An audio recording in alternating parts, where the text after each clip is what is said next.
most weather fatalities year after year. So that's why we always say avoid floodwaters, never try to drive through them. And I'm sure we had a few spots that unfortunately had to deal with some flooding this weekend. We saw over 3 inches of rainfall Saturday here in Augusta, and we saw some pretty heavy rain across some spots of the region today. The stalled front's still in place, so this is actually keeping thunderstorms in our eastern counties tonight. Bamberg, Allendale, we're still looking at some very heavy rain, a few strikes of lightning, and potentially seeing some wind gusts, maybe up to around 30, 40 miles an hour. Nothing quite severe, so just some heavy rain tonight over Allendale, Bamberg, and these are moving closer towards the coast.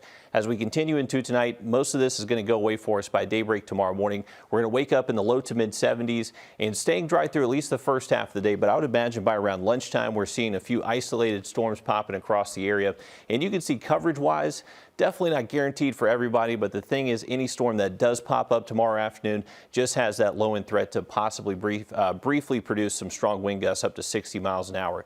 Those will linger through tomorrow evening up until around sunset. And then Wednesday does look much drier for us. We should actually stay upper 60s, low 70s, waking up early in the morning. Nice northeast wind, mostly dry, few clouds during the day, and temperatures look to stay in the 80s for high temperatures on Wednesday. So a nice relief from the 90s we've seen most of July. Here's our severe weather outlook tomorrow. Marginal risk 1 out of 5. Once again, not expecting severe weather for everyone, but just that chance for an isolated severe storm or two for your Tuesday. Temperatures 70s in the morning, increasing those to the 80s into the afternoon. Depending on when the rain does start, if it does hit you or not, you could see a little cool down into the afternoon. But for the most part, the heat index is not expected to get over 100 for the rest of the week. So we are going to see nice relief from the really intense summer heat that we usually see this time of year. It's not until the weekend it starts feeling a little bit more seasonal. But overall atmospheric moisture staying down the next couple of days. So isolated storm chances through Wednesday.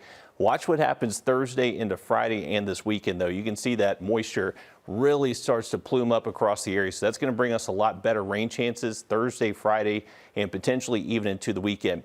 Now, the good news is with these higher rain chances, it keeps the temperatures down. So we're not expecting temperatures to really get above 90 once we get into the work week. So tomorrow we'll briefly hit 90, possibly in a few spots, and then it's upper 80s for the rest of the work week. By the weekend, we do get a little bit warmer, but those storm chances do continue both afternoons.